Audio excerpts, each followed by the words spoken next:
Hi, Nyalimadat. My name is Samir Hirji. I'm the Executive Director at Celcom. Celcom is a payment service provider in Tanzania, and we're now in the process of rolling out into other markets across Africa. Over the last 10 years, we've been busy building assets and infrastructure throughout our company, and now we're in the process of putting all of those assets together to create a holistic ecosystem that provides payment and electronic commerce services in Tanzania.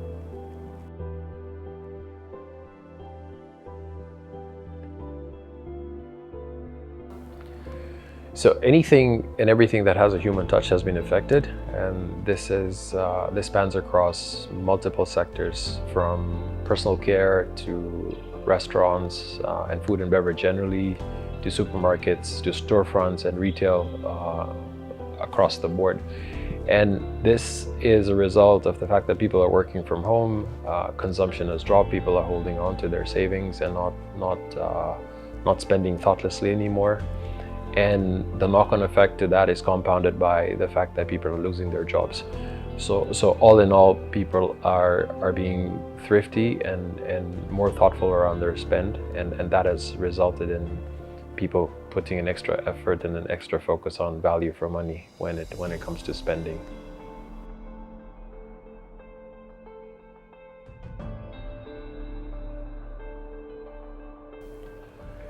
So the online to offline revolution has started quite a while back, not just in Africa and not just in Tanzania, but in other parts of Asia and North America quite a while back. It has taken a while for it to come to fruition in our markets and in our economy. But with COVID, this phenomenon has been accelerated quite substantially. And what I mean by that is that this is where there's an opportunity for businesses to start putting their wares, their products, and their services online so that they access a wider target audience and are more visible to a lot more people across the board. So you're not waiting for customers to come to you when you're running a storefront, but you can advertise and put your products out there so that they are more visible to customers. What this does is that it gives you the ability to manage your expenses better, to manage your overheads better, but it also creates opportunities for other support structures and other support services which you can now outsource. So you can look at fulfillment as an outsourced service, which is an opportunity. You can look at transport and logistics as an outsourced opportunity. And all of these put together will give you better efficiencies. What it will also do is put a strain on your margins, because now customers are able to easily compare and to get a better sense of what's out there in terms of price points across various different platforms.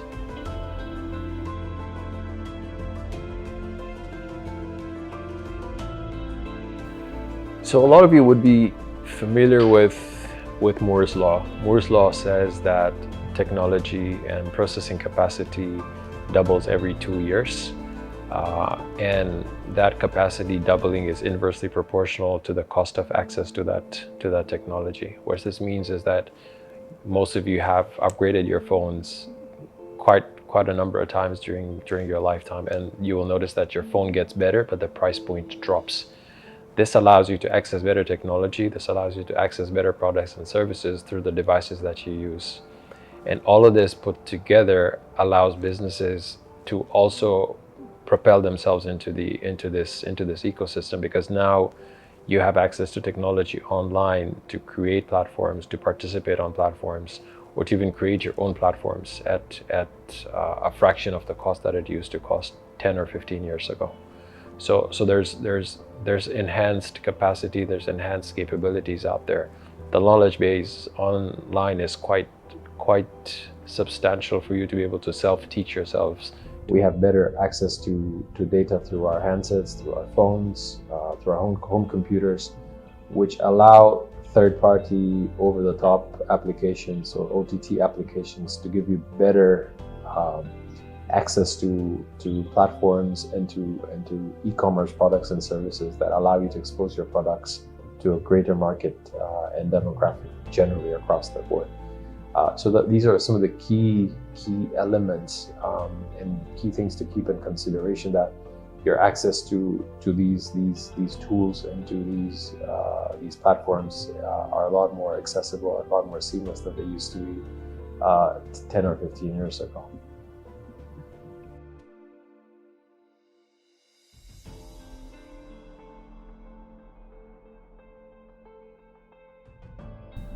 As a starting point, I would recommend, and I would really emphasize on the fact that one should relook at what they currently do in their legacy business, how they operate, what their day-to-day operations look like, and this is a great opportunity to reevaluate those processes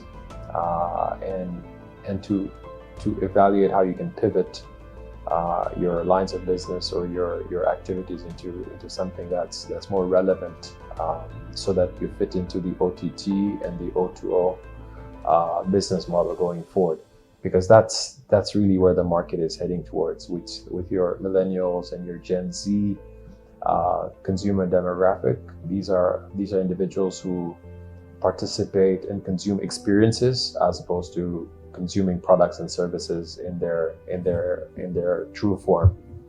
So that will be the first step. The second is to identify the platform you want to participate on. And domestically in Tanzania, over the last few months, we've seen the launch of a few platforms that address that void in the market.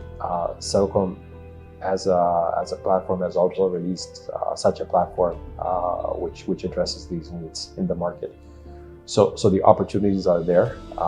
It's definitely not all doom and gloom, but there are ways to efficiently and cost effectively mitigate these crises.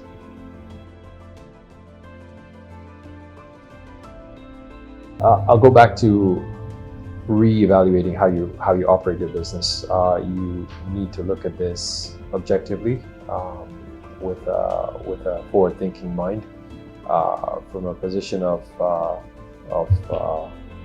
hope and growth and future development, so that you can insulate your business from experiencing such calamities in the future.